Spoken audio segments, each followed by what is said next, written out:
A very good evening, everyone. Welcome back to Sense of Science.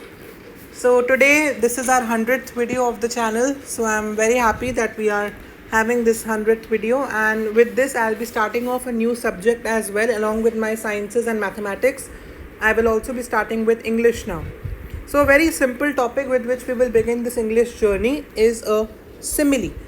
Now, simile is a figure of speech. First of all, you should just know what a simile is.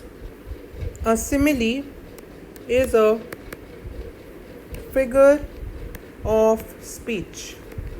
What is a figure of speech? Figure of speech is any such device which tends to modify or beautify a simple language. Whenever we are writing a story or a poem, we can write it in simple language, but if we write it in a beautiful language and using these figures of speech, it becomes very interesting and exciting.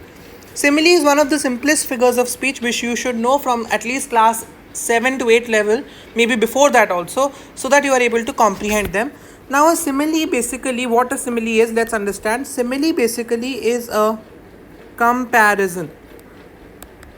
Okay, it's basically a comparison between two things. Okay, when we compare two things or more by using the words like, okay, as, etc. We use the word like, as, etc. to get a comparison, and that is called your simile. Okay, let's take an example. For example, I have a beautiful person. Okay, a beautiful person I can write in simple words. I can write she is beautiful.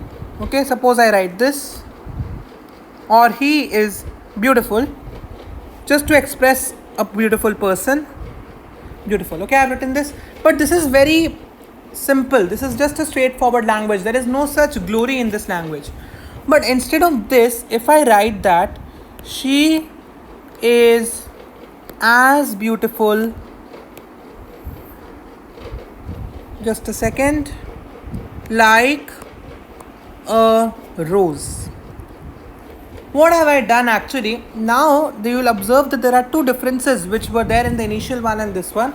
The first one is that I have compared her beauty to an object of rose, and this is actually modified the phrase which I have done. This is actually modified. If I am calling a person beautiful and if I am saying you are as beautiful as a rose, okay, isn't that looking a bigger compliment? Isn't the language beautified now?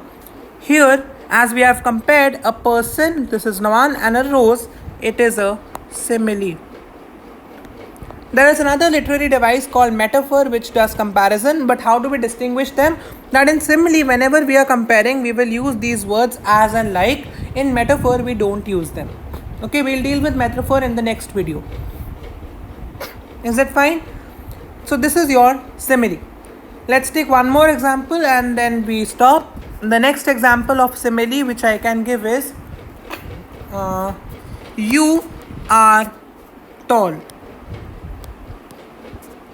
I have a very tall person in front of me and I just simply write you are tall. Okay, or suppose just let's do it in the third person. Reported speech mein, let's try to do it. He is tall. Suppose I have this sentence, he is tall, to any person. This is a very simple sentence. But in the other hand, if I use a simile, I can write he is as tall as a giant.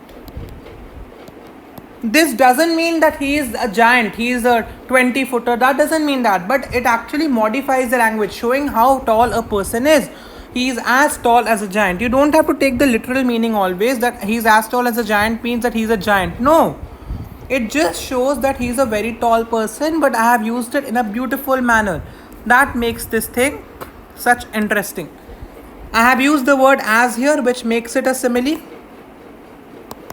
Okay. The second thing is I have compared a person to a giant with the quality of tallness or his height. Okay. Simply, I want to mean that a person is tall, but if I say a person is as tall as a giant, it just means how tall the person is. I am expressing it in a beautiful manner. Okay, that is the basic meaning of this. So hence we conclude that simile is a comparison between two or more things when we compare an object to another object or a quality. Okay, by using the word like and as, the main aim for this is to beautify the language and make our expression more realistic. Similar cases are for other figures of speech also, which we will be dealing with in our next video. Till then, stay safe and thank you so much if you have watched this video, and if you found it useful, and you can watch many other videos of physics, chemistry, biology, science of 9 and 10, science of class 11 and 12, mathematics of class 11 and 12, 9, 10 as well, and even the new series for English which we are starting. I'll actually be soon starting with an English series for literature as well, CBSE literature. So before that, these are just general videos of figures of speech which you should know, and after we finish off with this, we will start with literature as well. So till then, stay safe, stay happy, and do take care. This video is published on 15th of August. So happy Independence Day to all of you. Thank you.